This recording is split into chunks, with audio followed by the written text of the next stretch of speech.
Hello viewers and subscribers, I am your host JammyONE, and we're continuing on with our Metal Gear Marathon. And today, it's Metal Gear Solid 3, as you already read from the subtitle. Snake Eater. Might as well put Snake Eater in there. Yeah, Snake Eater. Once again, this is the HD version. I do own the original copy of Snake Eater and Metal Gear Solid 3 Substance. Which Metal Gear Solid 3 Substance had online play, which this doesn't, but it has Metal Gear 1 and Metal Gear 2, Solid Snake, which I have never played, even though they're on here now. I think if you complete them, I think you get a special item in the main game as well, something like that. I don't know if there's anything else. I don't think there's any other special though. I don't think there's any other missions like in Metal Gear Solid 2 where you can go to Snake Tales, which is another set of missions set in different locations. And same locations, but I think I had like a different story, but it wasn't cutscene or anything like that. It was just added in, and VR training. But this doesn't have VR training because this is the 60s. We don't need VR training. So new game. I'm playing. I like MGS3. Oh yeah, this is the Substance version, isn't it? So to let you know, I've only completed Metal Gear Solid 3 once, and that was it. Once on normal. And I found this to be pretty much the hardest Metal Gear game.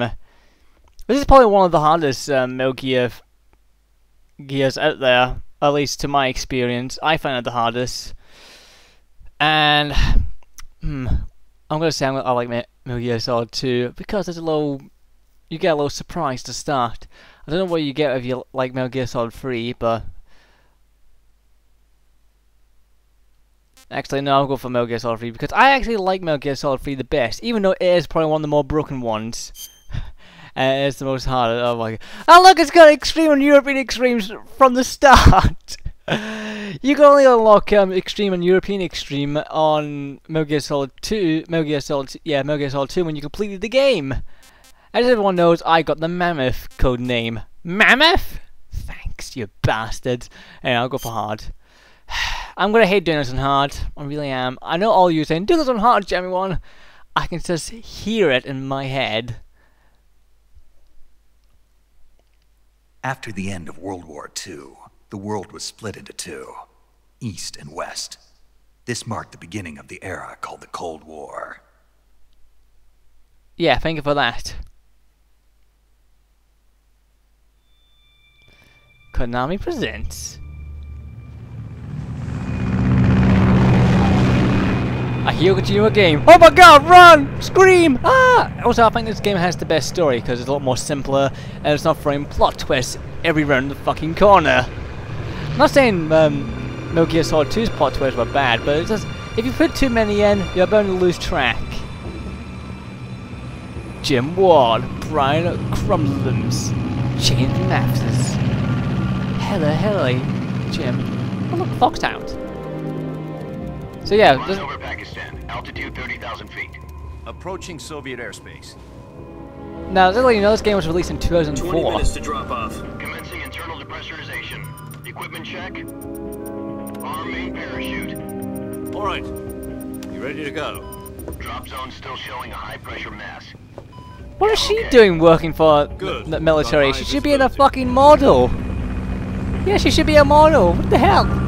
Original story, plan, game design. So we've got 3 writers. Probably they keep Hideo Kojima under control. Put out that cigar. Connecting oxygen hose to interior connector. Put on your mask. I want to finish off my cigar, man. I'm too cool for you. So here's Naked Snake, aka Jack. Does this panty waste know what he's doing? Yeah, he knows what he's doing. Approaching release point. 10 minutes to drop off. Hey, are you deaf? He said put out the cigar and put on your mask. Oh, I want to finish my cigar. It's Cuban as well.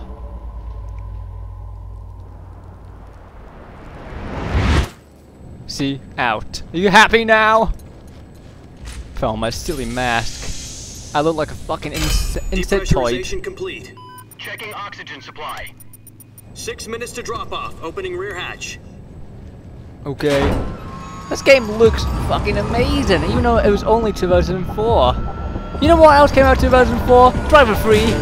Sunrise. Driver Free sucks. Looks like shit as well. And age hasn't helped it. Opening theme for Snake Eater. External temperature minus 46 degrees Celsius. 2 minutes to drop off. Stand up. You'll be falling at 130 miles per hour. Try not to get frostbite from the wind chill. I'll try. 1 minute to drop off. Move to the rear. Activate bailout model. This is one for the history books. The world's first halo jump. 10 seconds. Yeah, you to gotta drop make sure you put that Stand off. by. I'll put it out, I mean. Status okay. All green. Prepare for drop off. Countdown. 5, What are you doing working for these people, darling? 2, 1. Spread your wings And fly. God be with you. I don't need God. Because I am God.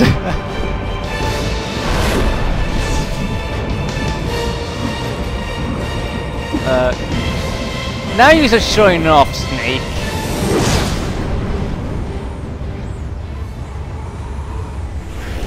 He's just a show off, you see that? Directed by Hideo Kojima. Oh no! Jack, I've got some important news. The head of the CIA has finally given us the green light for the virtuous mission. Virtual mission? No, the virtuous mission.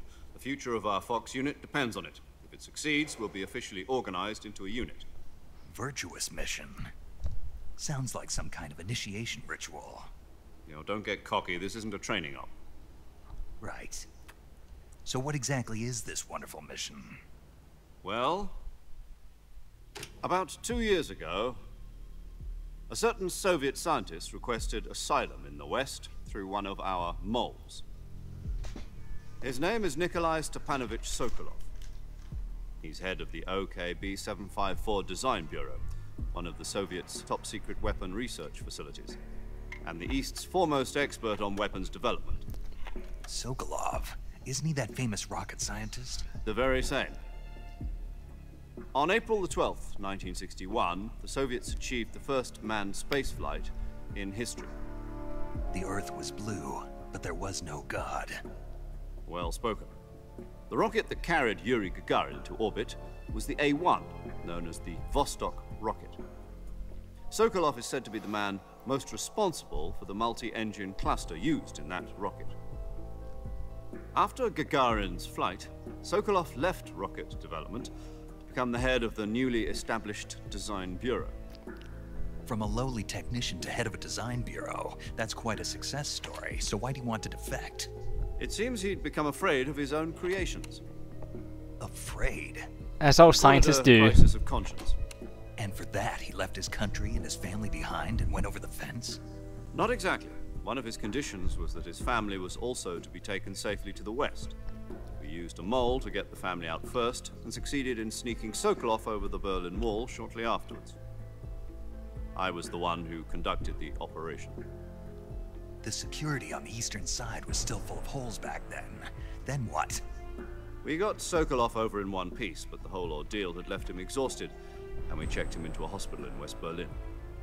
It took him 2 weeks and more than 600 miles to get from the research facility in the Soviet Union to Berlin. He was in no condition to say anything coherent. And it was only a week later that we had something much bigger on our hands. The Cuban Missile Crisis. October the 16th, 1962, President Kennedy received word that the Soviets were in the process of deploying intermediate-range ballistic missiles in Cuba. The President demanded that the Soviets dismantle and remove the missiles. At the same time, he announced a naval blockade to prevent further missile shipments from reaching Cuba. But the Soviets didn't back down, instead placing their armed forces on secondary alert. Soviet transport ships carrying missiles continued on course towards Cuba. US and Soviet forces went on alert for an all-out nuclear war.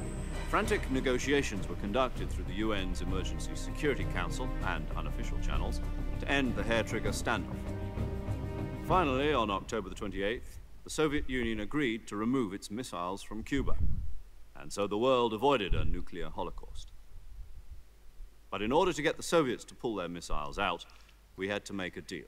You mean the one where the US agreed to remove its IRBMs from Turkey? No. The Jupiter IRBMs deployed in Turkey were obsolete, and we were going to get rid of them anyway. They had no strategic value whatsoever to either the US or the Russians. The Turkey deal was a ruse, a cover story that was fed to the other intelligence agencies around the world. So what did the Russians really want? Sokolov. Obviously. They wanted us to return Sokolov. You mean the Soviets pulled out of Cuba just to get their hands on Sokolov? That's right. What the hell was he working on? At the time, we had no idea. We were running out of time. I can guess. It was either give up Sokolov or risk full-scale nuclear war. In the end, we had no choice. President Kennedy gave in to Khrushchev's demand. The next day, I got Sokolov out of the hospital, handing him over to agents on the eastern side. Sokolov kept on screaming, "Save me," until he disappeared from my sight. Then a month ago, we received some new information from one of our moles. About Sokolov? Yes. He was taken back to the research facility and forced to continue working on the weapon in question under KGB supervision. What's more, it's on the verge of completion. So what kind of weapon is it? Something to do with space rockets? Nope. No. Missiles. Same technology. I guess you're right. We don't know the details, but it appears to be a new kind of nuclear device. For half a year now, the Soviets have been conducting frequent nuclear tests at Semipalatinsk. Something to do with the weapon, I assume. We're talking about a secret weapon so big that Khrushchev was ready to pull out of Cuba to get it back. Is Sokolov still in the facility? No. According to our intelligence, he's in Selinoyarsk, a place in the mountains about 3 miles to the west that's known as the Virgin Cliffs. The Virgin Cliffs. Nice name for a virtuous mission. They moved him there just recently. Why? Apparently, they're conducting a field test of the weapon, but it's our best chance to get him back. This mission would never have been possible if he was still in the research facility. This is our last chance. Sokolov must have known that too when he contacted us.